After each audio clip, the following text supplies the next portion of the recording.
ببص على الكليات المتاحه، قعدت ادور لقيت كليه حاسبات معلومات، كليه جديده. ما كنتش عارف برضه هي بتعمل ايه، لدرجه اهلي برضه لما قلت لهم حاسبات ما كانوش عارفين هي حاسبات يعني. هل هي تجاره؟ فين لدرجه الناس بتقول لي تجاره وحسابات. هي الحوار الفكره في اللغات البرمجه كلها واحد، الفكره في اللوجيك، ازاي اساسا لما يكون في مشكله برمجيه انت بتعرف تفكر في طريقه حلها. لا، هو ما مش كانش في فيه طريقه. شكوك، هو كان فيه يقين ان ده مش مكاني. صفر. انا جيت اول يوم قلت انا مكاني مش هنا. ممكن تكون بتحب الكمبيوتر، ولكن هل ده كفايه انك تخش حاسبات؟ النهارده معايا ضيف مميز جدا في البودكاست بتاعي، خصوصا ان هو من اوائل الدفعه بتاعته ومن الناس فعلا متميزه في مجالها. معايا الباش مهندس معتصم عماد، معايا الباش مهندس شريف، الباش مهندس عمرو مسلم. هيكلمنا ان شاء الله عن كليه حاسبات وتجربته فيها. في البدايه كده نفسي اعرف انت ليه قررت انك تخش كليه حاسبات ومعلومات؟ بصراحه انا كنت في الاول في زي طفل مصري، اهله بيقولوا لي على طول طب طب طب، فدخلت علم علوم. قعدت سنه اولى وتانية حاسس ان ده مش مجالي، انا مش عايز ادخل طب، مش حاببها. والحمد لله درجه الثانوي يعني ساعدتني ما جبتش طب. فببص على الكليات المتاحه، قعدت ادور لقيت كليه حاسبات معلومات، كليه جديده. ما كنتش عارف برضه هي بتعمل ايه، لدرجه اهلي برضه لما قلت لهم حاسبات ما كانوش عارفين هي حاسبات يعني. هل هي تجاره؟ فين لدرجه الناس بتقول لي تجاره وحسابات. الحوار كان ويرد شويه بالنسبه لي، بس قررت لما بحثت في الحوار لقيت لا ده المستقبل. انا قدام، لا انا مش محتاج وسايط، مش محتاج اي حاجه، انا شغلي هو اللي هيعبر عني، وشغلي ومجهوداتي والسكيلز بتاعتي هي اللي هتخليني اتاهل واعرف اشتغل منها. انا مبدئيا كنت مخير 100%، لان انا كنت طالب معادله وجايب 100% في القدرات وكده. فبفضل الله كنت ممكن ادخل طب، اصلا طب عين شمس كمان، بس اخترت ان انا ادخل حاسبات المنيا، اللي انا من وانا صغير وانا على طول بحب الكمبيوتر وقاعد عليه كتير وكده وغاوي المكان ده يعني. هقول لك، احنا كمصريين عامه او عندنا عرف ان مثلا لو جايب مجموع عالي في الثانويه عامه، فمثلا على حسب التنسيق مجموع عالي علم رياضه بتخش هندسه، مجموع عالي علم علوم بتخش طب. الكلام المتعارف عليه. انا حقيقي في دفعتي انا كانت دفعه، يعني انا ادي لي 4 سنين، دفعتي من 4 سنين انا جايب 81%، كانت جايبه لي هندسه.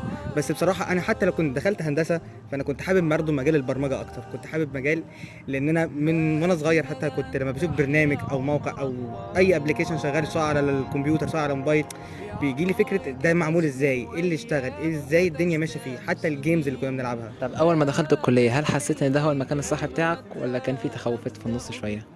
ما اكذبش عليك، في الاول كانت مش تخوفات من حسابات ككونسبت حسابات، لا هي تخوفات من ان انت داخل لسه جامعه جديده، خصوصا انت ناقل من محافظه لمحافظه تانية. فكانت نظام مخوف اي طالب، اي طالب بيطلع من مرحله ثانوي لمرحله الجامعه. انت بتشوف ناس جديده، ثقافات جديده، ناس مختلفه عنك. يعني انا في اسيوط، انا بدرس حسابات اسيوط. عندي في القسم بتاعي في من كل محافظات مصر، من اسكندريه، من القاهره، من اسوان، فكنت بقابل ناس مختلفه. بلس اصلا الكونتنت اللي انت بتاخده في الكليه كان بدايه كان كله انجليش، وانا طالب كنت طالع من ثانويه عامه، كان الموضوع تشالنج شويه. بس هو في الاول، بس بعد كده انت عادي بتتمرس وتتعود. هو ما كانش فيه شكوك، هو كان فيه يقين ان ده مش مكاني. صفر. انا جيت اول يوم قلت انا مكاني مش هنا. انا على الرغم ان انا افتكرت ان حاسبات يعني كلية حلوة وكده، بس حسيت ان انا مش جو اللي انا اقعد في محاضرات وكده، وان اتعلم لوحدي احسن وكده. بس مع الوقت اتعودت وفهمت الفكرة ورا الموضوع وكده. كتير. هقول لك توقعاتي انا مختلفه، انا برضو بيبقى عندي كل واحد مشاكله بتختلف. يعني انا هقول لك، انا من ضمن المشاكل اللي كنت مثلا بشوفها، انا تقريبا دفعتي في ثانويه عامه كل ما حدش فيهم دخل حسابات غيري تقريبا، او مش هقول لك دخل حسابات، زمايلي كلهم ما كانش في حد، يعني كنت داخل ما اعرفش اي حد خالص انا بس. فانا كطبيعتي كشخص بحب يعني احب اشارك مع حد، احب اتكلم مع حد، وخصوصا ان احنا من ثانويه عامه لكليه او جامعه، فهو نقله تغيير كامل. ان انت مثلا يعني مش هتروح سنتر تاخد درس، مش هتروح مكان، فانت عايز تتناقش مع ده، تفهم ده، مثلا في حاجه وقعت منك زميلك يشرحها لك. فانا ما كنتش اعرف حد، بس ده يعني المشكله دي انا يعني عرفت اتخطاها بسرعه. طب على اكتر سؤال بيجي على دماغنا، يا ترى نظام الكليه عندكم في الدراسه عامل ازاي؟ هو حاسبات جامعه اسيوط يعني احنا نظام كريدت، ساعات معتمده. هو نظام جي بي، هو نظام امريكي اكتر يعني. بس اللي هو انت بيبقى مطالب منك خلال كل ترم 18 ساعه، بتبقى تختلف فيه مواد، تقول لك ماده مثلا بساعتين، ماده ب3 ساعات. مش بيقيدك ان انت تاخد مواد معينه قوي في الترم، بس هو بيبقى نظام معين يقول لك ان انت لازم عشان تتخرج عندي تبقى مكمل مثلا 120 ساعه، 200 ساعه، على حسب يعني البروجرام او كده. اول ما تخلصهم انت خلاص تتخرج في سنتها. هو معظم الحاجات بتبقى سيلف ستادي، ما عندناش مبدئيا اي دراسه من كتاب او حاجه، كلها بسلايدات وكده.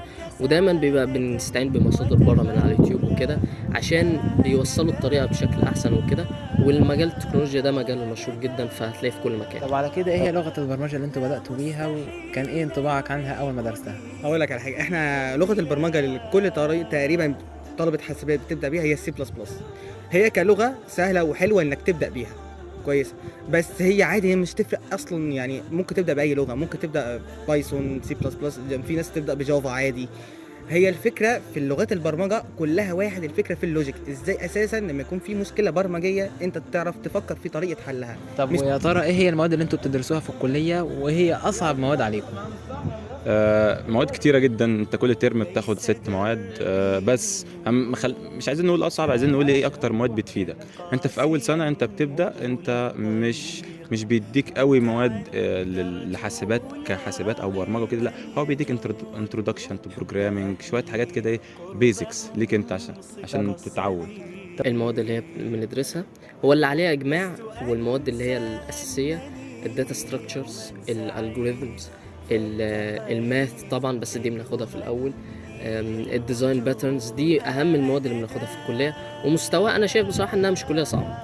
طب هل الكليه بتديك مشاريع عملي ولا كله نظري؟ هو ميكس بصراحة، هو مش بيدوك نظري بس ولا بيدوك عملي بس، هو بيبقى الاتنين.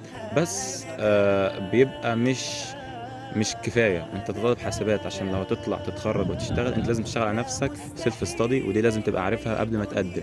ان انت لو هتشتغل في الكليه او هتتعب بتذاكر في الكليه ساعتين، فانت في المقابل هتذاكر 6 و7 8 ساعات لا بمجهودك سيلف ستادي. هو بيحاولوا بقدر الامكان، بس طبعا في نواحي ما ينفعش انت تدي فيها عملي، بيبقى كلام نظري، وعشان تطبق عليه الموضوع بيبقى صعب شويه.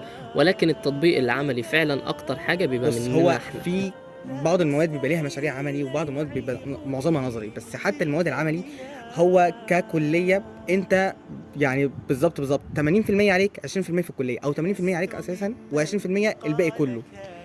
لانك معظم ذاكرة انت بتذاكر مع نفسك سيلف ستادي، ذاكر انت طب عملت اي مشروعات بنفسك قبل كده لوحديك؟ ولو عملت ممكن تكلمنا ايه هي؟ بصراحه انا اشتغلت على البروجكتات كتير يعني، بس اخر بروجكت خلينا نقول مثلا اخر بروجكت شغال عليه كان بسبب ان انا اول ما دخلت حسابات كنت متلخبط. طب انا ادخل هنا ادرس دي، طب اتعلم دي، طب مش عارف دي، حاجات زي كده. فعملت نظام ويب سايت بيعمل AI او رود ماب، بيجنريت رود ماب بناء على الجولز بتاعتك، السكيلز اللي عندك، وانت عايز تكون ايه قدام. يعني مثلا عايز اكون سوفت وير انجينير، عايز اكون باك اند، فبقول له انا الجولز بتاعتي، السكيلز، الباك جراوند بتاعتي، وهو بيجنريت رود ماب انت بتمشي عليه عشان تتعلم. كتير طبعا، فوق ال 12 مشروع ولا حاجه ان شاء الله. طب ممكن تكلمنا عن اي افضل مشروع انت عملته فيهم؟ اسمح لي اكلمك عن اول مشروع. الاول كان مشروع ببساطه خالص ستودنت مانجمنت سيستم. ده انا كنا بنمانج فيه الستودنت بشكل بدائي خالص، كورسات وجامعه وكده، وحتى الباك اند او الواجهه الخلفيه كانت مجرد فايلات وكده. الاقوى مشروع عملته كان نفس الكلام بس بشكل اكبر بكتير وقابل للتوسع، وكان يعني في مميزات تانية كتير طبعا.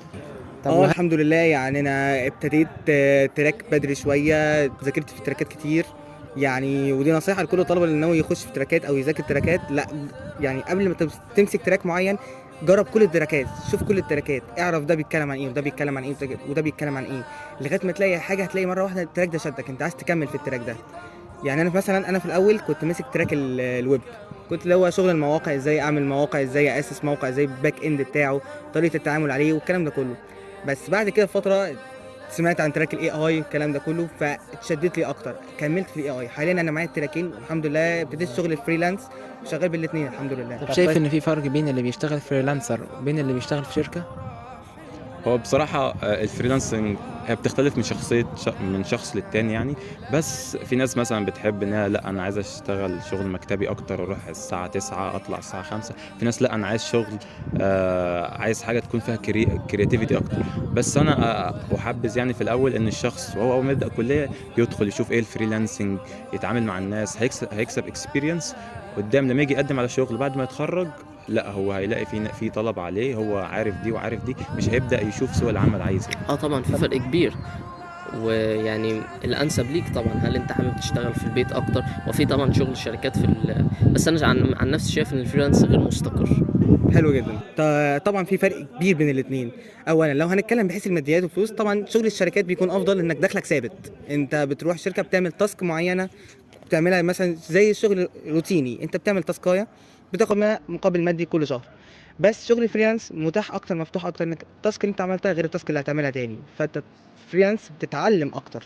طب ممكن تكلمني عن الاقسام اللي عندكم في الكليه، وايه هو شايف اهم الاقسام اللي ممكن يبقى ليها شغل في المستقبل؟ بص، هي من ناحية الأقسام ففي خلينا نتكلم على حاسبات أسيوط. هي فيها هندسة البرمجيات وتكنولوجيا المعلومات وكمبيوتر ساينس اللي هي علوم الحاسب CS والIS، وفي بايو انفورماتكس برضه. دول أغلب الأقسام الموجودة، بس ما أقدرش أقول لك بصراحة إن في قسم يتفوق عن قسم. كلهم ليهم شغل، بس أنت لازم تشتغل على نفسك. أنت لو دخلت سوفت وير مثلا انجينيرنج عشان وما اشتغلتش على نفسك شغل سيلف ستادي، انت تطلع برضه مش هتعرف تشتغل. لو دخلت IT وطلعت واشتغلت على نفسك تشتغل عادي. ماشي، احنا عندنا الاقسام في كليه حاسبات ومعلومات المنيا هي الكمبيوتر ساينس والانفورميشن سيستمز. الفرق ما بينهم في كليتنا بالذات يعني ممكن نقول الفرق مش كبير قوي، والحقيقه ان كله هيطلعك تشتغل كويس جدا يعني. وهو الموضوع بيعتمد اكتر على انت لوحدك بتذاكر ايه بره الكليه. هو حاليا من رأيي، هو كل التراكات بتشتغل، كل تراك وليه سوقه وليه شغله، بس اللي شغال دلوقتي اكتر تراك الاي اي عامه، لان هو لو جيت فكرت هو داخل في كل حاجه حرفيا. اي مجال بقى، سواء برمجي او بره برمجي، داخل في الزراعه والصناعه وكل حاجه، وكمان ده المستقبل ليه. طب لو حد نفسه يخش كليه حاسبات، تنصح يعمل ايه في فتره الاجازه؟ مش عايز يكون في لود قوي عليك، لا عادي، تيك ايزي، الدنيا سهله. حاول بس تدخل على اليوتيوب تدور فيديوهات ايه حاسبات، طب ايه المجالات اللي موجوده، طب ايه طب يعني ايه برمجه. يعني حاول تأهل نفسك ان انت تدخل الكليه مثلا وانت عندك بيزكس عن البروجرامينج في العموم، عن حاسبات، عن التكنولوجي ان جنرال. يتعلم برمجة رقم واحد، يتعلم كودينج، يتعلم أي لغة برمجة، هيدخل يلاقي نفسه مش تايه زي ما جميع الناس، معظم الناس اللي بتدخل كلية حاسبات ومعلومات بيبقوا تايهين في الأول. فأنت يبقى عندك بس فاونديشن بسيط، أي كورس ب6-7 ساعات تتفرج على اليوتيوب، لغة برمجة تأسسك وتعمل تديك الفاونديشنز. طب هل طيب فتره الاجازه حاول تقوي نفسك في حاجتين بالظبط: اللغه، لان معظم الدراسات عندنا، او مش معظمها، هي كلها انجليش، فانت لو عندك اللغه بتاعتك ضعيفه شويه حاول تقويها. وعندك برضو تاخد فكره عن البرمجه بشكل عام. بمعنى ايه تاخد على فكره البرمجه بشكل عام؟ يعني مثلا تفهم يعني ايه كود، يعني ايه انا بحل، يعني ايه مشكله برمجيه اصلا، يعني ايه هي الحاجات اللي ممكن تواجهنا. طب هل مطلوب مني ان انا في بدايه الكليه من سنه اولى اجيب لابتوب قوي، ولا ممكن في عادي اتنازل شويه عن المواصفات في مقابل ان هو يكون سعر متوسط؟ هي مواصفات اللابتوب هي بتبقى حسب ماديات كل واحد وامكانياته، بس هي عامه في سنه اولى حتى ممكن تقضيها من غير لاب اصلا. فاهمني؟ بجد؟ سنه اولى عادي يعني، ده اللي اكتشفته بعد ما دخلت. الا لو مثلا يعني في لما بتخش في اولى هتلاقي ناس مثلا بتساعد، مش عارف ايه الكلام ده كله، ومع مثلا اختلاف الكليات واختلاف الاماكن في اجهزه في المعامل. انك سنه اولى زي ما قلت لك انت لسه بتفهم الكليه، لسه يعني مش هتبتدي ككود فعلي او تبتدي كشغل من سنه اولى، مستحيل، مفيش حد يبتدي شغل من سنه اولى، دي ربع مستحيل. خلاص، شكرا ليك يا معتصم، حقيقه افدتني، وشكرا ان سعدت شاء الله بوجودك. بالتوفيق لك. حقيقه شكرا جدا يا عمرو، حقيقه افدتني العفو. جدا، وشكرا ليك طبعا على افاده زميلنا في ثانوي، العفو. وان شاء الله نشوفك في بودكاستات. تمام، حقيقة فتني في البودكاست ده، وانا حقيقة استفدت منك جدا، وشكرا ليك وشكرا لكم طبعا على حسن استماعكم. اتمنى لكم التوفيق. السلام عليكم ورحمة الله وبركاته.